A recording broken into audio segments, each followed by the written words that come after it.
목사님들이 가장 어려워하는 게요, 매주마다 어떤 말씀을 전할까 월요일만 되면 되게 좀 고통스러워요. 네, 여러 가지로 어떤 말씀을 전해야지 우리 성도들이 좋을까, 우리 성도들에게 이번 주는 어떤 말씀이 은혜가 될까, 이게 성경 계속 이렇게 읽으면서 그 주제들을 선택하는 것이 참으로 쉽지가 않습니다. 최근에 저 같은 경우에는 몇 주 정도 이런 주제 하면 좋겠다 해서 몇 개 정해놓은 게 있는데요, 참 하나님 희한하게도 그 주제를 죽으라고 준비해 놓으면 야, 딴 거 좀 해라, 부담을 주시는 거예요. 그럴 때마다 하나님께서 내가 하나님께 속한 어떤 주제를 선택하지 못했구나, 이런 생각이 들면 다시 또 주제를 바꾸고 합니다. 그럴 때 가장 힘들어요. 이번 주간에도 마찬가지로 어떤 말씀을 좀 전하면 좋을까, 이런 생각들을 하던 가운데 최근에 여러분에게 선포했던 그런 말씀의 주제들이 계속해서 떠오르는 거예요. 그래서 9월부터 12주 동안 어떤 말씀을 전할지 홈페이지에 이렇게 다 올려져 있으니까 그 내용들을 쭉 보니까 PPT 좀 띄워주시겠어요? 네, 보시면 한 12개의 제목이 쭉 적혀 있는 걸 봤는데요. 믿음을 방해하는 믿음, 십자가가 실제가 되게, 복은 어디에, 중간점검, 단순함에서 떠나 부패하지 말라, 세상에 속하지 않는 사람, 참된 예배자를 찾으시는 하나님, 진지한 믿음, 행복한 성도 위대한 고백, 습관을 보시는 하나님, 기도 쉬는 죄를 범하지 말라, 기도 없는 열정을 경계하라, 라는 이런 12가지 주제로 좀 말씀을 선포했더라고요. 이 주제들 쭉 보니까 뭔가 연결이 돼요. 믿음은 주님의 십자가를 향해 있고, 그 고통이 우리의 삶 속에 실제가 되었을 때 하나님께서 우리와 함께 해주시는 임마누엘의 복을 받아 누릴 수 있게 되죠.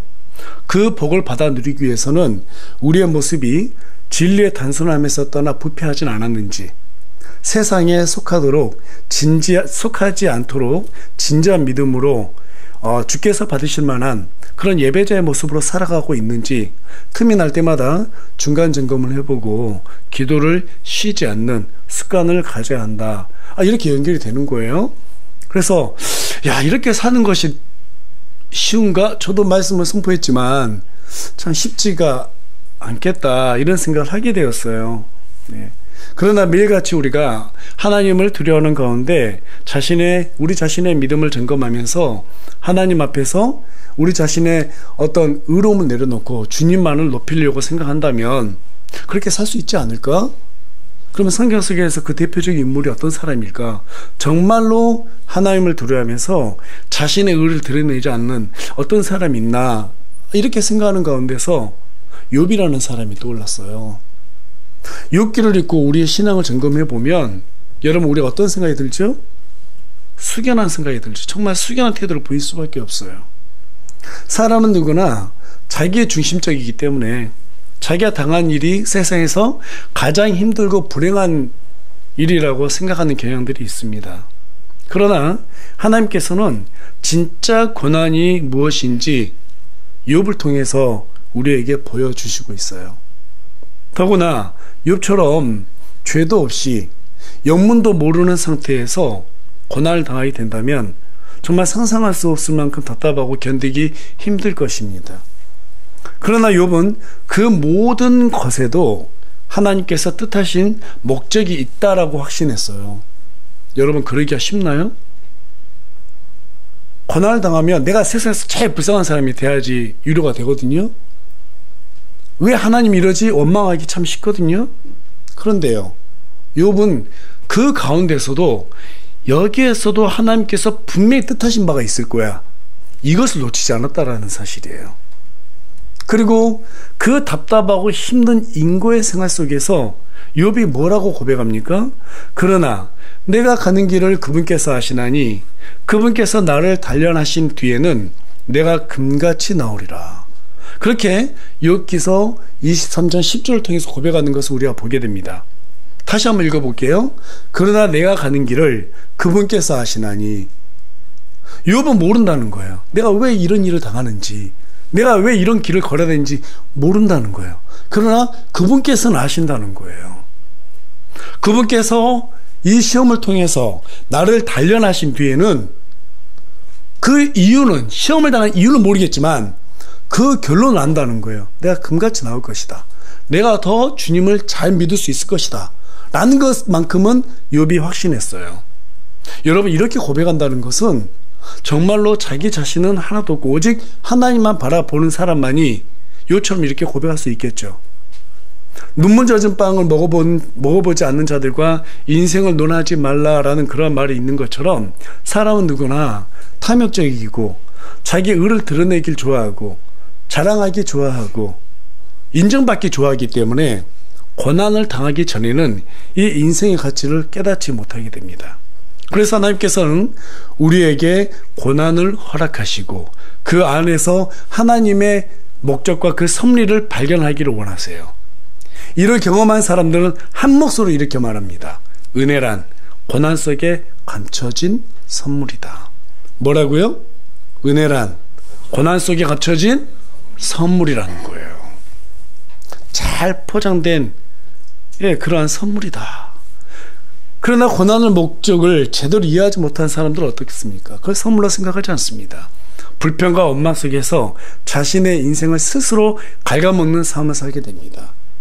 입만 열면 하나님을 불평해요. 일만 열면 하나님을 원망합니다. 못마땅해요. 그러니까 고난이 계속해서 더해지는 거예요. 고난이 계속해서 더해지는 거예요. 여러분, 성경 인물들 봐보세요. 어떤 고난이 닥쳤을 때 욥처럼 그 안에서 하나님께서 어떤 목적이 있을 것이라고 생각하는 사람들은요, 그 고난을 회피하지 않아요. 그대로 뚫고 지나갑니다. 그리고 하나님께서는 그렇게 한 번 인정받은 사람에게 그 다음부터는 어때요? 계속해서 함께 해주세요. 믿으십니까? 계속해서 함께 해주셔요. 그런데 이것을 피하려고 그러고 원망하고 불평한 사람은요, 고난이 계속해서 더해져요. 여러분, 성경을 봐보세요. 우리 하나님 은근히 고집이 아주 세십니다. 예. 우리의 원대로 하길 않으세요. 하나님의 원대로 하세요. 그게 여러분 축복이에요. 그때는 힘들지만 그게 축복이 됩니다. 그래서 저와 여러분은 필연적으로 고난이라고 하는 이 대주제를 분명하게 이해할 수 있어야 되는데, 그래서 오늘부터 시간이 허락되는 대로 욥기 강의를 진행하고자 합니다. 욥기를 통해서 저와 여러분이 하나님의 목적과 섭리가 무엇인지 바르게 이해하고 진정으로 하나님을 경배하는 것이 무엇인지 바르게 깨닫고 또 인생을 주님께 드리기로 작정하는 그런 귀한 시간이 되기를 간절히 소망합니다. 오늘은 그 첫 시간으로 고난 속에서도 경배하는 자가 되라 라는 주제로 여러분과 함께 말씀 나누기를 원해요. 고난 속에서도 경배하는 자가 되라. 욥기는 주전 2200년경에 기록된 책이에요. 성경 중에서 가장 먼저 기록된 책으로 알려져 있습니다. 욥이라는 사람의 이름의 뜻은 고난당하는 자, 또 미움받는 자, 그런 뜻을 담고 있어요. 욥기는 욥이 당한 이 고난을 두고 욥과 그의 세 친구 대만 사람 엘리바스, 수아 사람 빌닷, 그리고 나아만 사람 소발과 논쟁하는 그런 내용을 담고 있어요. 욥하고 그의 세 친구가, 야, 하나님의 뜻이 무엇이냐? 네 고난당하는 것이 왜 고난이 이 고난을 어떻게 해석해야 되느냐? 라고 하면서 인간적인 생각으로 욥에게 말하는 그러한 세 친구가 있고, 욥은 특별하게 하나님의 성품을 생각하면서 그 안에서 하나님의 뜻을 발견하려고 하는 그러한 논쟁을 서로 이어가게 되죠. 욥은 인간이 감당하기 어려운 극단적인 정신적 육체적인 고통을 이겨내게 됩니다. 그래서 어떤 사람은, 야, 이렇게 이런 고난 속에서 살 수 있는 사람이 과연 몇 명이나 되겠냐? 있을 수가 없다. 그래서 욥은 실존 인물이 아니다라고 그렇게 주장하는 사람들이 있어요. 그러나 여러분, 구약의 에스겔서 14장 14절에서 20절에 가서 보면 욥에 대해서 언급한 내용이 분명하게 기록되어 있고요. 또 신약 성경에서도 가서 보면은요, 야고보서 5장 11절에서도 분명히 욥에 대해서 언급하고 있어요. 따라서 욥은 실존 인물이에요? 실존 인물이 아니에요? 실존 인물입니다. 가상 인물이 아니라 정말로 그 어마어마한 고난을 이겨낸 그러한 실존 인물이라는 거예요. 저와 여러분은 욥기를 읽게 되면 왜 하나님께서 그처럼 완전한 사람 욥에게 정말 이렇게 잔인하다고 생각될 만큼 힘든 고난을 허락하셨을까? 이런 생각을 해보게 됩니다. 그리고 동시에 또 어떤 생각을 갖게 되죠? 나에게도 이런 일이 생기면 어떻게 하지? 라는 그런 두려움을 갖게 되죠. 그러나 하나님께서 욥기를 기록하신 것은 우리에게 두려움을 주기 위해서가 아닙니다. 두려움을 위해 주신 것이 아니에요. 하나님께서 욥기를 기록하신 이유는 크게 두 가지가 있는 것으로 보여집니다. 첫 번째는 하나님이 어떤 분인지 우리에게 알려주기 위함입니다. 구약에는 성경이 없었죠. 욥기가 성경 기록할 때만 하더라도 성경 기록되지 않았어요. 그래서 욥은 하나님을 알았는데 단지 이런 어떤 기록을 통해서 자세하게 한 것이 아니라 하나님의 성품을 생각하면서 하나님을 믿었습니다. 그래서 하나님께서는 내가 누군지, 그리고 너희들의 인생이 무엇인지, 너희들 인생 가운데서 내가 어떠한 섭리로 너희들과 함께 하는지 이것을 알려주기 위해서 욥기를 기록한 거예요. 그래서 우리가 욥기 42장 7절에 가서 보면 우리 다 같이 한 목소리 읽어볼까요? 시작. 주께서 욥에게 이런 말씀을 하신 뒤에 주께서 대만 사람 엘리바스에게 이르시되 내 진노가 너와 내 친구를 향해 타올랐나니 이는 너희가 내 종 욥과 같이 나에 대하여 옳은 것을 말하지 아니하였기 때문이니라. 욥의 세 친구는 욥의 고통을 공감하지 못하는 공감 무능력자들이었고 위선자들이었습니다. 그들은 하나님의 성품은 고려하지 않고 고통 중에 있는, 그렇게 힘든 일을 당하고 있는 친구 욥에게 찾아와서 위로해 주기는 고사하고 네가 숨긴 죄가 있기 때문에 이런 일을 당하는 것이 아니냐 하면서 정죄하기 바빴습니다. 정말 잔인한 사람들이었죠. 보통 사람들 같았으면 이렇게 와서 정죄하는 말을 듣거나 그렇게 되면 어떻게 될까요? 정말 하나님을 원망하면서 극단적인 선택을 하지 않겠어요? 네. 그러나 욥은 하나님을 원망하지 않았습니다. 왜냐하면 고난의 목적은 알 수 없어서 너무너무 답답했지만 분명한 것이 있었어요. 첫 번째, 하나님은 야고보서 1장 13절에 기록된 바와 같이 아무도 악으로 시험하지 않는 분이라는 사실을 알고 있었습니다. 중요한 것은 악으로 시험하지 않는다는 거예요. 어떤 악하게 만들기 위해서 하나님의 악한 목적으로 인간을 시험하지 않는다는 것입니다. 이 부분을 욥은 분명하게 알고 있었어요. 하나님은 그런 성품을 가지신 분이다라는 것을 분명하게 확신하고 있었어요.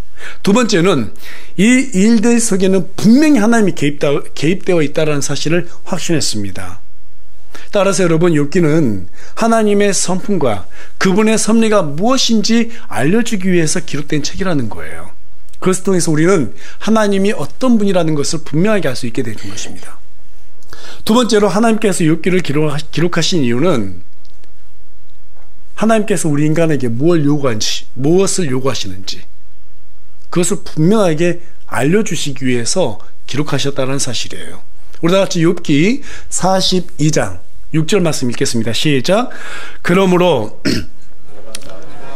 내가 나 자신을 혐오하며 티끌과 재 속에서 회개하나이다 하니라.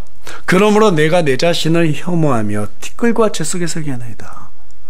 여러분, 욥이 어떤 사람이었어요? 욥이 큰 잘못이 있어서 이런 고난을 당한 사람이 아니었잖아요. 하나님께서 정말 욥을 사랑했거든요. 그런데 여러분, 지금 욥이 뭐라고 말하고 있어요? 이런 여러 가지 일들을 당하고 나니까 내가 내 자신을 혐오했다라는 거예요. 그러면서 티끌 속에서 재 속에서 하나님께 회개하나이다. 이렇게 완전했던 사람도 이러한 고백을 하고 있다는 사실은 지금 성경이 우리에게 뭘 알려주고 있어요? 하나님께서 우리에게 어느 정도의 겸손함을 요구하신지를 알려주고 있다는 사실입니다. 정말 그렇게 자식의 어떤 의를 드러내지 않고 하나님 앞에서 완전하게 살기 위해서 노력했던 그러한 욥 또한 하나님 앞에서 그렇게 겸손한 모습으로 다시 만들어졌다면, 형성됐다면, 자기 자신을 깨달았다면 우리는 어느 정도로 하나님 앞에 겸손해지고 낮아져야 될까요? 하나님께서는 욥기를 통해서 고난 속에서도 하나님을 원망하지 않고 자신을 낮추는 사람을 원한다는 사실을 우리에게 알려주고 있습니다. 한마디로 욥기는 고난 그 자체를 보라고 말하는 것이 아니라 고난을 통해서 일하시는 하나님을 우리에게 보여주고 있다는 사실이죠.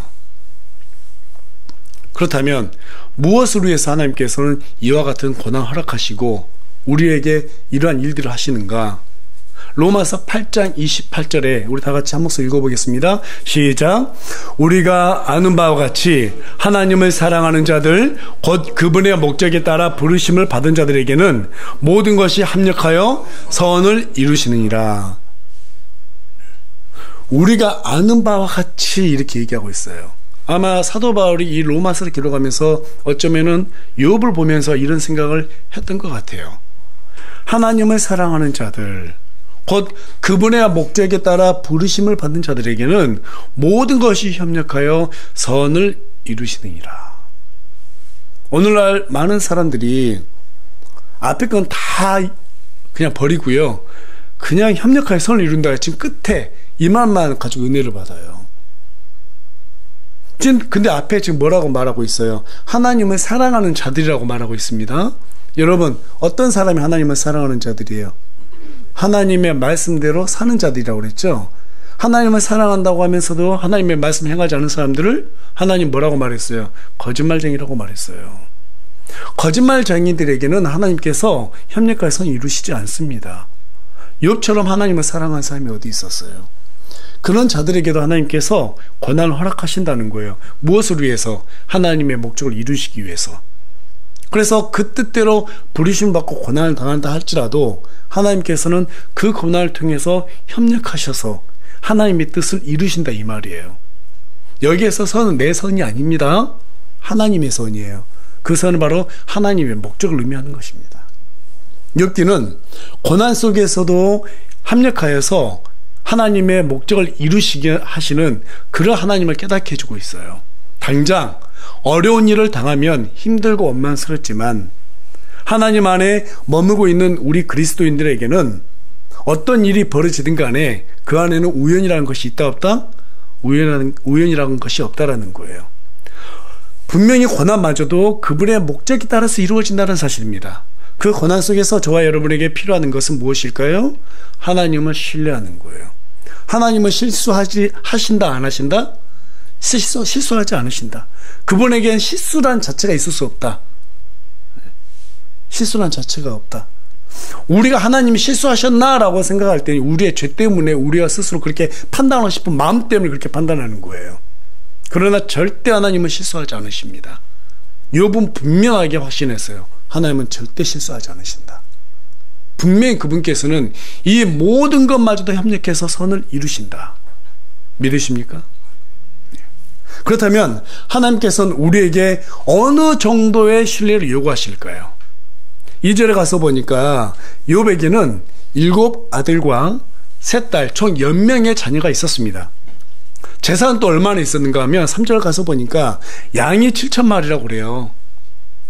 낙타만 3,000마리라고 합니다. 이것만 해도 지금 10,000마리예요. 어마어마하죠? 그런데 소가 500결이라고 합니다. 암나귀가 500마리가 있었다고 합니다. 집에서 일하는 종들은 몇 명이라고 기록 안 해놨어요.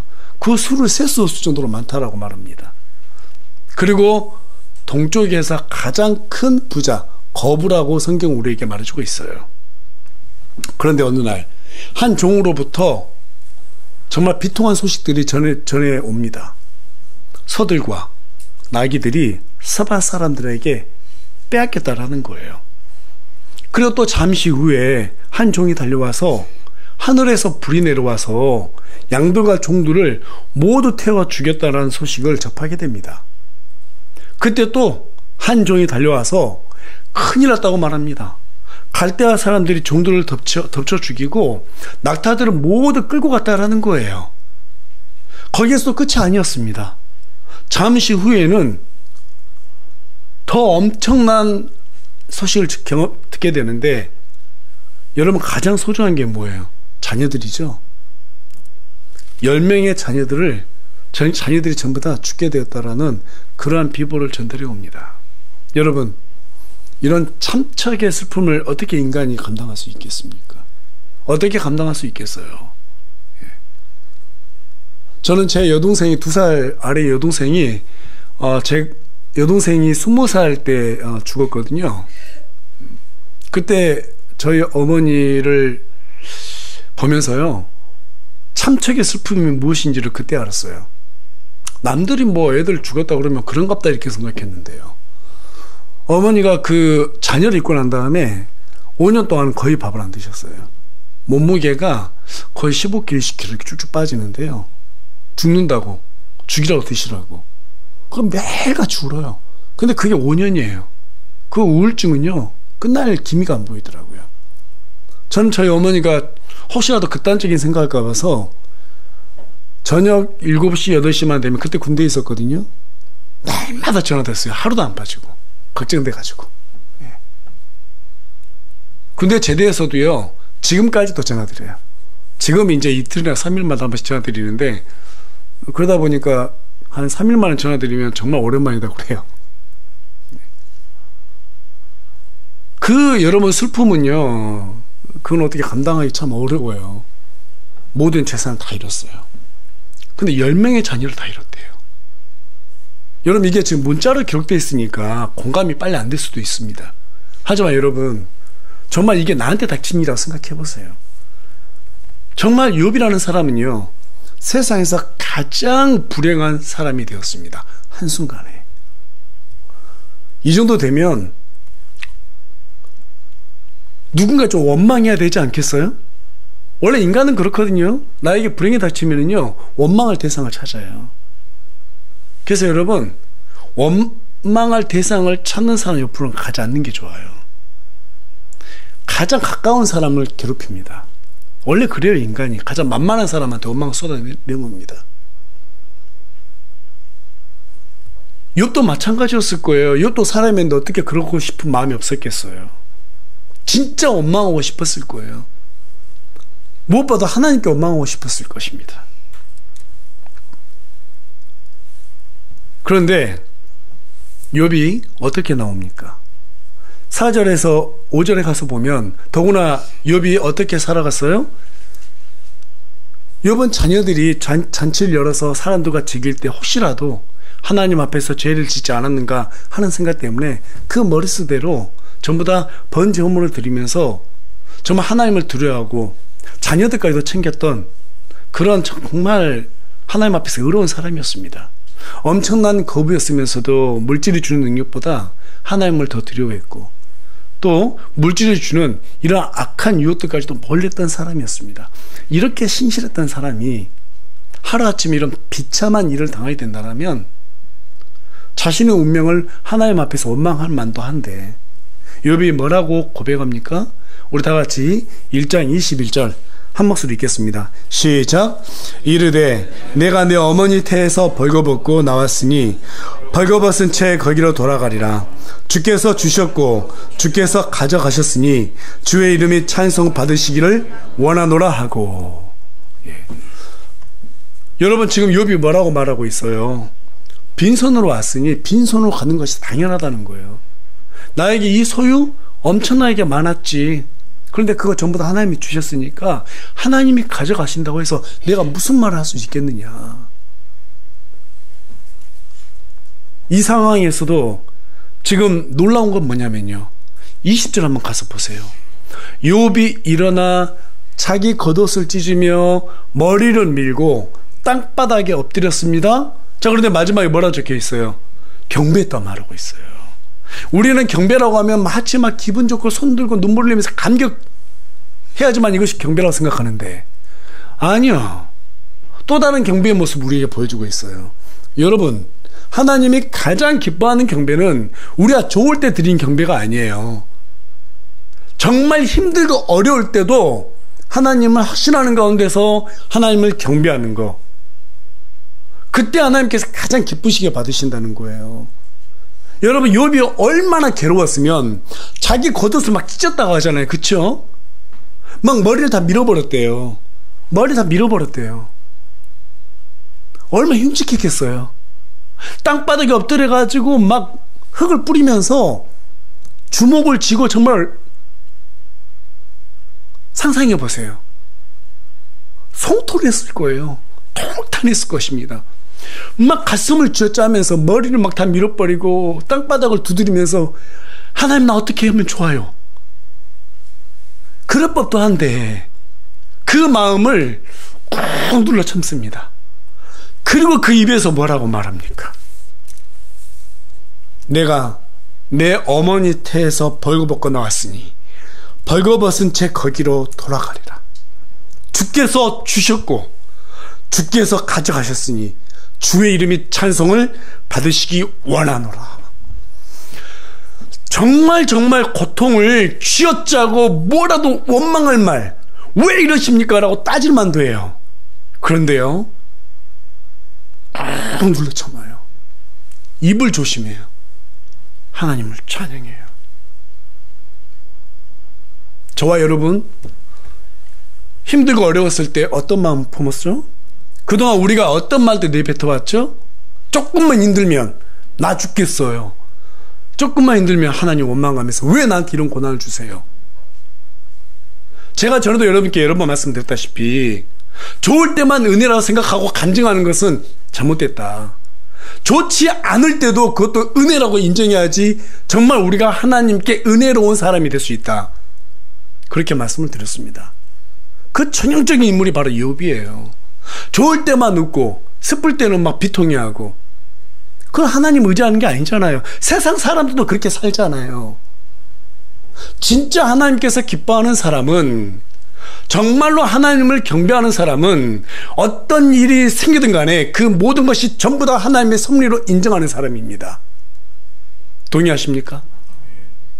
그게 진짜 믿음 있는 사람들이에요.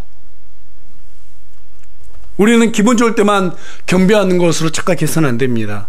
실제로 감정적으로 기분 좋을 땐 찬양도 잘 나오고 기도도 잘 나오지만 힘들 때 그렇게 하기는 쉽지 않아요. 여러분, 힘들 때 더 교회로 나오세요. 힘들 때 더 예배로 나오십시오. 기분 나쁘다 해서 교회 안 나오고, 기분 나쁘면 기도 안 하고 찬양 안 하고, 그게 어떻게 그리스도인입니까? 그건 하나님을 인정하는 사람이 아닙니다. 세상 사람도 기분 좋으면 교회 나올 수 있어요. 세상 사람들도요, 좋은 일 생기면 교회 가자고 따라올 수 있습니다. 그러나 힘들 때 하나님 찾기란 쉽지가 않아요. 하나님께서는 우리가 감정이 좋을 때, 좋은 일이 생겼을 때 우리를 보지 않습니다. 힘들고 어려울 때 그 사람의 행동을 봐요. 그 사람의 입을 지켜보십니다. 이 지경이 됐을 때 욥은 하나님을 경배합니다. 욥에게 경배는 자신의 모든 처지에서 하나님의 섭리가 느껴질 때 드리는 것이었어요. 좋은 일이 있을 때도 감사하고 슬픈 일이 있을 때도 감사하는 것이 욥이 생각하는 경배였습니다. 다시 말해서 여러분, 참된 경배는 자신의 것을 주장하지 않은 데서부터 시작이 됩니다.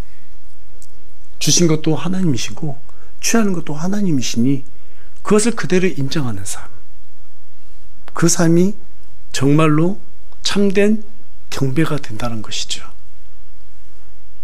내 것 좀 뺏어갈까 봐서 두려워하고, 뭔가 생기면 웃으면서 교회 오고, 그거는요, 참된 경배자가 될 수 없습니다. 다 하나님의 것입니다. 동의하십니까? 저와 여러분, 빈손으로 오셨죠? 갈 때도 빈손으로 갈 거 아니에요.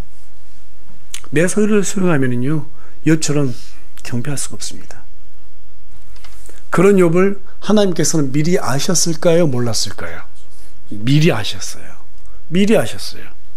그래서 하나님께서 욥에 대해서 뭐라고 평가하십니까? 우리 다 같이 욥기 1장 1절 말씀 한 목소리로 읽어보겠습니다. 시작. 우스 땅에 욥이라는 이름을 가진 한 사람이 있었는데 그 사람은 완전하고 올바르며 하나님을 두려워하고 악을 멀리하는 자더라. 계속해서 8절도 읽겠습니다. 시작. 주께서 사탄에게 이르시되 내가 내 종 욥을 주의 깊게 살펴보았느냐. 그와 같이 완전하고 올바르며 하나님을 두려워하고 악을 멀리하는 자는 땅에 없느니라 하시니. 지금 뭐라고 하나님께서 말씀하시죠? 완전하다고 말합니다. 올바르다고 말해요. 하나님을 두려워한다고 말합니다. 또 악을 멀리한다고 말하고 있어요. 이런 사람은 땅이 없다고 지금 얘기하고 있습니다. 이런 사람은 땅이 없다. 계속해서 2장 3절에서 동일하게 말씀하십니다. 주께서 사탄에게 이르시되 네가 내 종 욥을 주의 깊게 살펴보았느냐. 그와 같이 완전하고 올바르며 하나님을 두려워하고 악을 멀리한 자는 땅이 없느니라. 네가 그를 대적하려고 나를 움직여 까닭없이 그를 멸하라 했으나 그가 여전히 자기 온전함을 굳게 지키고 있도다. 여러분, 여기에서 어떤 생각이 드세요? 우리의 고통을 하나님 보신다는 거예요. 우리가 고통을 당했을 때 하나님께서 너의 믿음을 본다는 거예요. 저와 여러분의 믿음을 본다는 거예요. 근데 그때 우리가 하나님을 원망한다면 하나님께서 영광을 받지 않는다는 것입니다. 하나님께서는 까닭없이 고통을 당한 욥이 여전히 하나님에 대한 신뢰감을 갖고 믿음을 굳게 지키고 있는 모습을 대견해 하셨어요. 그래서 여러분 8절하고 2장 3절은요, 하나님께서 지금 사탄한테 욥을 자랑하고 있는 모습이에요. 욥을 자랑하고 있는 모습이에요. 여러분, 이 장면 한번 떠올려 보세요. 상상해 보세요. 이것이 바로 사람을 통해 영광을 받으시는 하나님의 모습이에요. 사탄은 욥이 하나님을 두려워하고 악을 멀리한 까닭은 하나님께서 욥을 부욕해 주시기 때문이다라고 하면서 욥을 위선자처럼 취급했습니다. 하나님께서는 욥이 그런 사탄의 생각과 달리 무조건 하나님께 경배하는 그 모습을 보면서 기뻐하셨어요. 여러분, 사탄은 하나님을 이길 수는 없어요. 하지만 괴롭게 할 수 있는 그 방법은 잘 알고 있습니다. 하나님이 가장 괴로워할 때가 언제일까요? 인간이 하나님 믿지 않고 지옥에 떨어지는 거예요. 또 한 가지는 뭐냐면 믿는 사람들이 하나님을 원망할 때예요. 그때 하나님은 정말 괴로워하세요. 그래서 사탄이 우리에게 고난을 주는 거예요. 고난을 주는 거예요. 여기에 속으면 될까요, 안 될까요? 속으면 안 돼요. 좋을 때만 하나님 찬양하지 마십시오. 어렵고 힘들 때일수록 더 하나님께 기도하면서 입을 굳게 잘 지키시기 바랍니다. 거기서 나 죽겠네 하지 마세요. 힘들고 어려워도 그 안에서 하나님께서 나에 대한 목적이 있다는 것을 분명히 깨닫고 우리의 입을 굳게 지키고 오히려 욥처럼 하나님을 경배함으로써 하나님께 영광을 올려드리기는 저와 여러분이 되기를 간절히 소망합니다.